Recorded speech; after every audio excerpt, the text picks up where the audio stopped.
Sanjay versus KTR. Bandi Sanjay కవిత release అయిన వెంటనే ఒక పోస్ట్ చేశారు సార్.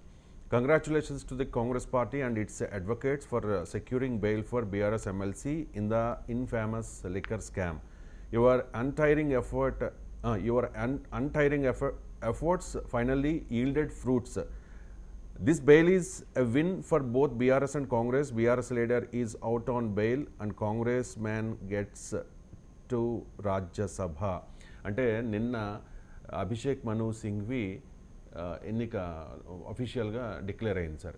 అదే రోజు కవితకు బెయిల్ వచ్చింది కాబట్టి బండి సంజయ్ దీన్ని క్వశ్చన్ చేస్తూ ఉన్నారు. ఇప్పుడు 119 మంది ఎమ్మెల్యేలు ఉన్న తెలంగాణ శాసనసభలో ఎవరి ఓట్ల వల్ల అభిషేక్ సింఘ్వి రాజ్యసభ గెలిచాడు? కాంగ్రెస్. మరి క్లియర్గా ఉంది, కాంగ్రెస్ పార్టీకి ఇప్పుడు అభిషేక్ సింఘ్వి మద్దతు అవసరమా? అభిషేక్ సింఘ్వికి బీఆర్ఎస్ మద్దతు అవసరమా? బీఆర్ఎస్ మద్దతు ఉన్నా లేకపోయినా ఆయన ఎంపీగా గెలుస్తాడు కదా. ఇప్పుడు వైసీపీ మద్దతు బీజేపీ స్పీకర్ ఎన్నిక సందర్భాన్ని అడిగింది. అలా ఇప్పుడేమి బీఆర్ఎస్ మద్దతు అడగలే కదా కాంగ్రెస్. అసలు కాంగ్రెస్ పార్టీకే సొంతగా బలం ఉండగా 64 మంది సొంత పార్టీ సభ్యులు ఉన్నారు. సిపిఐ మిత్రపక్షం 65, 10 మందికి బీఆర్ఎస్ ఎమ్మెల్యేలు ఇటు ఆల్రెడీ కాంగ్రెస్కి వచ్చారు. రాజ్యసభ ఎన్నికల్లో విప్పు కూడా ఉండదు, విప్పును ఉల్లంఘించడం అంటూ ఉండదు. సో 65 + 10 75, 7 ఎంఐఎం సభ్యులు పరోక్షంగానే మద్దతుగా ఉన్నారు. సో 82 మంది ఎమ్మెల్యేల మద్దతు ఆల్రెడీ ఉండగా అభిషేక్ సింఘ్వి కేసీఆర్ వల్లనో బీఆర్ఎస్ వల్లనో కవితకు బెయిల్ ఇప్పివ్వడం వల్లనో ఎంపీ ఎట్లవుతాడు? నాకు అర్థం కాని రాజకీయం ఇది. సో అది కాక అభిషేక్ సింఘ్వి వాస్తవంగా ఈ కేసులో అరవింద్ కేజ్రీవాల్ తరఫున లాయర్.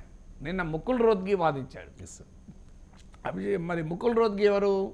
ఆయన బీజేపీకి సన్నిహితం, బీజేపీకి అనుకూలంగా అనేక కేసులు వాదించాడు. మరి ఇప్పుడు ముకుల్ రోత్గి వాదించాడు కనుక కవితకు బీజేపీకి సంబంధం ఉంది, బీఆర్ఎస్ బీజేపీకి అనగలమా? ముకుల్ రోత్గి లాయర్ అండి, ఎవరు కేసు వాదించాడో వాళ్ళకు వాదిస్తాడు.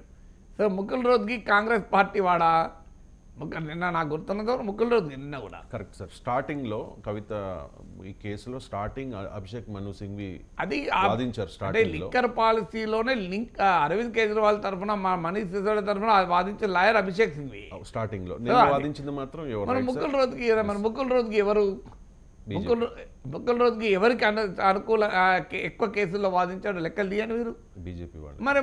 మరి ముకుల్ రోత్గి వాదించింది కనుక బెయిల్ వచ్చిన సమయంలో వాదించింది ముకుల్ రోత్గి, అభిషేక్ సింఘ్వి కాదు. నేను నిన్న నాకు డౌట్ వచ్చి చూశాను కూడా. Live law, bar and bench 2 వెబ్సైట్లు ఉన్నాయి. లాకు సంబంధించిన ఏదైనా విషయం తెలియాలంటే ఆథెంటిక్ వెబ్సైట్ మీరు లైవ్ లాలో కొట్టండి, ఎవరు వాదించారో మీకు livelaw.inలో సుప్రీంకోర్టు బెయిల్ అనే ఆర్టికల్ తీయండి. దాంట్లో వాట్ హ్యాపెన్ టుడే అని ఉంటుంది లాస్ట్లో, అంటే కేసు హియరింగ్ ఇవాళ ఏం జరిగింది అని. ఆ వాద ప్రతివాదాల్లో క్లియర్గా ఉంది. లాయరు రాజు అనుకుంటారు, additional solicitor general CBI ED తరఫున, కవిత తరఫున అనేక మందిలో ముకుల్ రోత్గి కూడా ఒక లాయరు. మరి ముకుల్ రోత్గి బీజేపీ వాళ్ళు కనుక బీజేపీ వాళ్ళు ఇప్పించారు అని అంటారా? అయినా ఎవరికి లాయరును బట్టి మనం రాజకీయాల్ని నిర్ణయించలేం కదా. లాయర్లే, రాజకీయాలే కదా. సో లాయర్ను బట్టి అందువల్ల బీజేపీ ఎందుకు బండి సంజయ్ ఈ మాట అనాల్సి వస్తుంది అంటే డెఫినెట్గా కేంద్ర ప్రభుత్వ సంస్థలని ఈడీ, సిబిఐ గట్టిగా వాదించి కవిత బెయిల్ను ఆపచ్చు కదా అని ఎవరైనా అంటారు. వాస్తవంగా ఈడీ అపోజ్ చేసింది కూడా, కానీ బెయిల్ రాకుండా ఈడీ చేయలేకపోయింది కదా. అంటే బీజేపీ వెసులుబాటు ఇవ్వడం వల్లనే కవిత రిలీజ్ అయ్యారో అని కాంగ్రెస్ వాళ్ళు ఆరోపిస్తున్నారు కనుక ఇది బీజేపీ బీఆర్ఎస్ల బంధాన్ని తెలియజేస్తోంది అని కాంగ్రెస్ ఆరోపిస్తోంది కనుక దానికి కౌంటర్గా బీజేపీ నాయకులు మాట్లాడుతున్నారు. వాళ్ళకు దొరికిన ఒక పాయింట్ ఏంటంటే అభిషేక్ సింగ్ లింక్, ఆయన రాజ్యసభ ఎన్నిక కూడా ఒక లింక్. కానీ లాయర్లు ఈ లాయరా ఆ లాయరా అని కాదు. లాయర్లు అనేక పార్టీలకు చెందిన వాళ్ళు ఉంటారు, మాట్లాడుతుంటారు. ఇవాళ ఎవరి గురించి మాట్లాడతారు, నేను కపిల్ సిబల్ ఒకసారి చూశాను. పార్లమెంటు సభ్యుడిగా ఆయన పార్లమెంట్లోమో అంబానీలకు వ్యతిరేకంగా మార్నింగ్ మాట్లాడాడు, మధ్యాహ్నం వెళ్ళి సుప్రీంకోర్టులో అంబానీల తరఫున కేసు వాదించాడు. అలా ఉంటుంది వ్యవహారం. సో అందువల్ల అట్లా కంక్లూజన్కి మన అభిషేక్ సింఘ్వి ఎన్నికకు కవిత బెయిల్కు లింక్ పెడితే ముకుల్ రోత్గికి వేరే బీజేపీ లింక్ అనే ప్రశ్న రాకుండా పోతుందా? బండి సంజయ్ చేసిన ఈ ట్వీట్ మీద సిజేఐకి కేటీఆర్ ఒక ట్వీట్ చేశారు సార్. అదేంటంటే your an union minister incharge of home affairs and casting aspirations on Supreme Court highly unbecome of your position. I respectfully urge the Honorable Chief Justice of India, the respected Supreme Court, to take cognizance of these comments and initiate contempt of court proceedings అని చెప్పి. ఇది court contempt of court ఎట్లయితుంది? Bandi Sanjay ఎక్కడైనా supreme court జడ్జిల్ని influence చేసి ఇదే bail తెప్పించుకున్నాను అనలేదు కదా.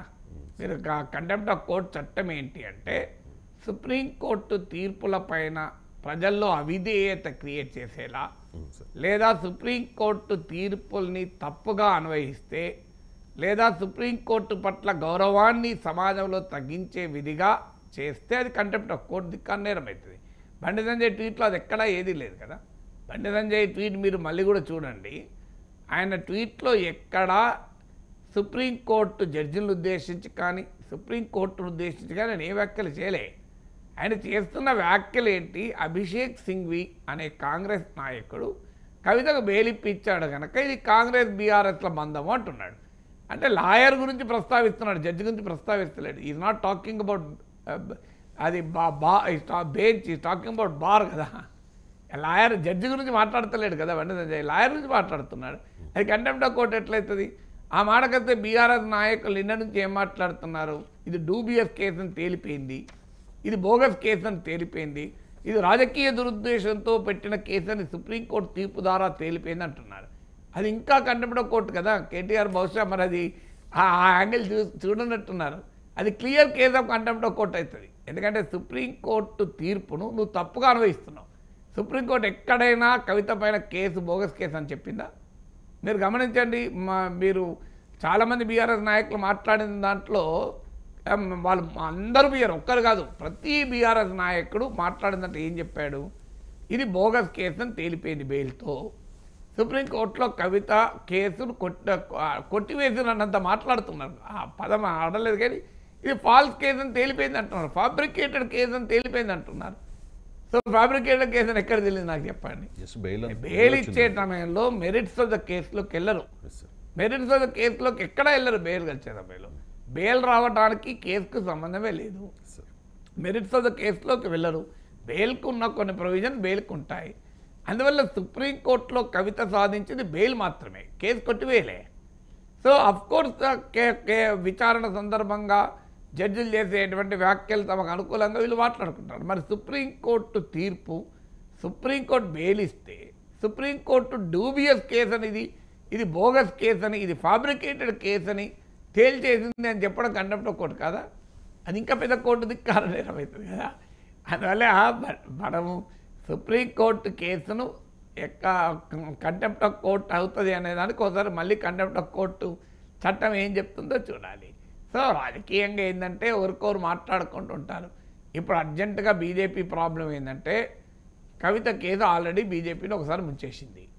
ఎందుకంటే కవితను అరెస్ట్ చేస్తారు అని భయంకరంగా ఈడీ చర్యలు, బీజేపీ నాయకుల స్టేట్మెంట్లు ఒక అభిప్రాయాన్ని కలిగించే అసెంబ్లీ ఎన్నికలకు ముందు. సో కవిత గదిరెడీ ఉన్నదని ఇవన్నీ అన్నారు.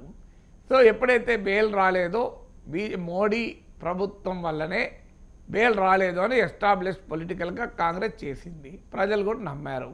అది బీజేపీకి దెబ్బతీసింది. అందువల్ల బీజేపీకి ఏంటంటే ఇప్పుడు కవిత బెయిల్ తమకు చుట్టుకోవద్దు రాజకీయంగా అని.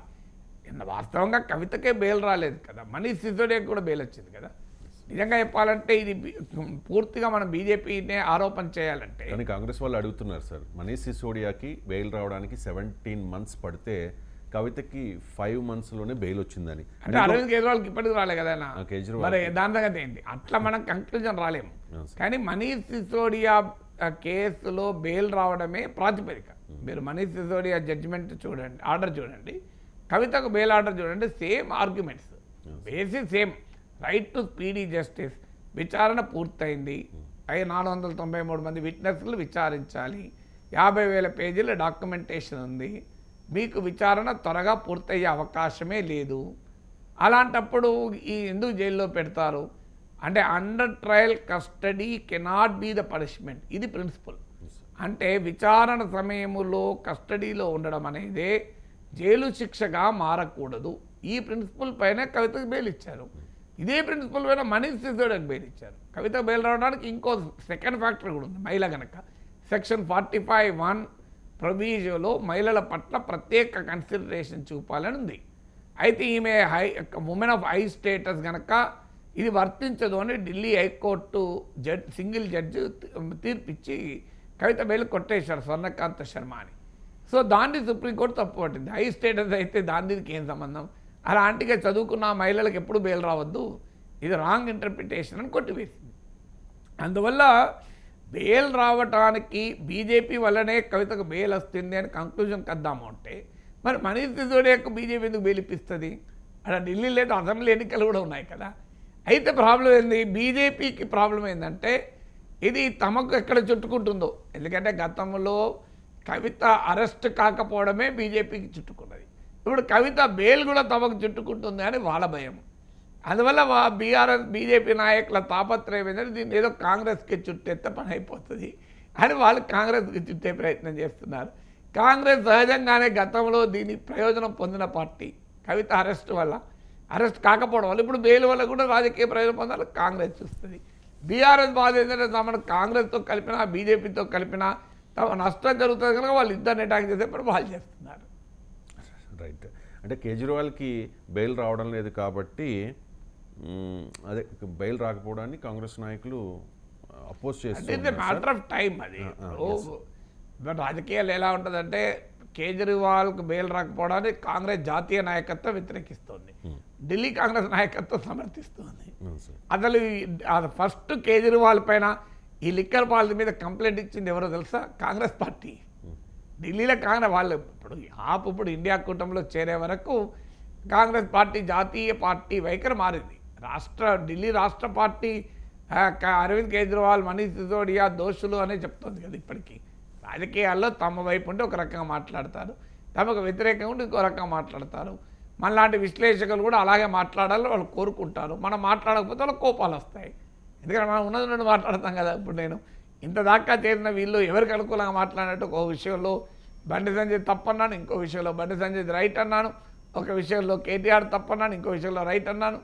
డిపెండింగ్ ఆన్ ది ఇష్యూ కదా, దానికి ఏం సంబంధం మనకు? Right sir. ఇప్పుడు కాంగ్రెస్ కేజ్రీవాల్కి బెయిల్ ఇస్తే న్యాయం జరిగినట్టు అనుకుంటుంది, అదే కవితకు బెయిల్ ఇస్తే మాత్రం లోపాయికారి ఒప్పందం జరిగింది బీఆర్ఎస్ బీజేపీల మధ్య అని అనుకుంటున్న పరిస్థితి. లిక్కర్ పాలసీ కేసుపై కాంగ్రెస్ పార్టీది అటు ఇటు కానీ తేడా వైఖరి అంటూ ఎవరో పోస్ట్ చేస్తే దాన్ని కేటీఆర్ రీపోస్ట్ చేశారు సార్. అది వాస్తవమే కదా. ఇప్పుడు బీఆర్ఎస్ కూడా అంతే కదా. మరి కేజ్రీవాల్ పైన కేసు పెడితే దాన్ని తీవ్రంగా ఖండిస్తారు. సిద్ధరామయ్య విషయంలో గవర్నర్ ప్రాసిక్యూషన్ బీఆర్ఎస్ ఖండించిందా? మరి సిద్ధరామయ్య ఖండించలే కదా. ఇప్పుడు గవర్నర్ వ్యవహారంలో ఒక ముఖ్యమంత్రి ప్లాట్లు ఎలాట్ అయింది ఆయన వైఫ్కు అని చెప్పి ఆ గవర్నర్ ప్రాసిక్యూషన్కి ఆర్డర్ ఇస్తే కేసీఆర్ మాట్లాడా? బీఆర్ఎస్ మాట్లాడిందా? సో అందువల్ల ఎవరికైనా తమ రాజకీయంగా ఉన్న వైఖరి బట్టే తీసుకుంటారు కదా. ఇప్పుడు ఈ లిక్కర్ కేసు వచ్చినాకనే ఆమ్ ఆద్మీ పార్టీ బీఆర్ఎస్ దగ్గర అయ్యాయి. అంతకుముందు నాకు గుర్తు ఆమ్ ఆద్మీ పార్టీ నాయకులు హైదరాబాద్కు వచ్చినప్పుడల్లా కేసీఆర్ ప్రభుత్వం అవినీతిలో మునిగి అన్న ప్రభుత్వం అని విమర్శించేవాళ్ళు. లిక్కర్ కేసు తర్వాత వీళ్ళు ఈ విమర్శలు మానేశారు. సో అందువల్ల లిక్కర్ కేసే లేకపోతే కేజ్రీవాల్ భగవత్ మాన్ ఖమ్మం మీటింగ్కి వచ్చేవాళ్ళ బీఆర్ఎస్ మీటింగ్కు. సో ఖమ్మం మీటింగ్కి వచ్చారు కదా వాళ్ళు. అందువల్ల రాజకీయాల్లో అలాగే ఉంటాయి. ఎవరికి తమకు అనుకూలంగా ఉంటే ఒక రకంగా ఉంటుంది, తమకు వ్యతిరేకంగా ఉంటే ఒక రకంగా ఉంటుంది. ఒకప్పుడు కేసీఆర్ మహారాష్ట్ర వెళ్ళి శరద్ పవార్ని కలిసి, ఉద్ధవ్ ఠాక్రేని కలిసి, ఇటు స్టాలిన్ని కలిసి, అటు మమతా బెనర్జీ, అఖిలేష్ యాదవ్, పినరాయి విజయన్, హేమంత్ సోరెన్లను కలిసి మనం బీజేపీకి వ్యతిరేకంగా మోడీకి వ్యతిరేకంగా పోరాడాలి అన్నాడు. మరి వీళ్ళందరికీ రేపు ఎన్నికలు ఉన్నాయి. హేమంత్ సోరెన్కు బీఆర్ఎస్ వెళ్ళి జార్ఖండ్లో హేమంత్ సోరెన్కు ప్రచారం చేస్తుందా? మహారాష్ట్రలో శరద్ పవార్కు ఉద్ధవ్ ఠాక్రే ప్రచారం చేస్తుందా? మరి ఎందుకు కేసీఆర్ కామైపోయాడు చెప్పండి నాకు. రాజకీయాలు అంతే ఉంటాయి, ఎవరికి వాళ్ళు. డెఫినెట్గా నేనే చెప్పాను కదా మీకు, కేటీఆర్ అన్నదని మీరు ప్రస్తావించకముందే చెప్పాను. అసలు అరవింద్ కేజ్రీవాల్ మీద ఢిల్లీ లిక్కర్ పాలసీలో కేసు పెట్టిందే కాంగ్రెస్ అని. ఇప్పటికీ ఢిల్లీ కాంగ్రెస్ నాయకుల వాదన కేజ్రీవాల్ మనీష్ సిసోడియా జైల్లో ఉండాలనే. రాహుల్ జాతీయ నాయకత్వం బయట విడుదల చేయాలంటారు. రాజకీయ పార్టీలు ఏవైనా, అది కాంగ్రెస్ అయినా బీజేపీ అయినా బీఆర్ఎస్ అయినా, వాళ్ళకి అనుకూలంగా ఉన్నట్టే మాట్లాడతారు తప్ప ఉన్నది ఉన్నట్టుగా వాళ్ళు ఇట్లా మాట్లాడతారు. వాళ్ళ అవసరాలు వాళ్ళే కదా పాపం, మనం కాదని ఎలాగనగలం. Right sir. గత 3 రోజులుగా చాలా కాన్ఫిడెంట్గా బీఆర్ఎస్ నేతలందరూ కూడా కవితకు బెయిల్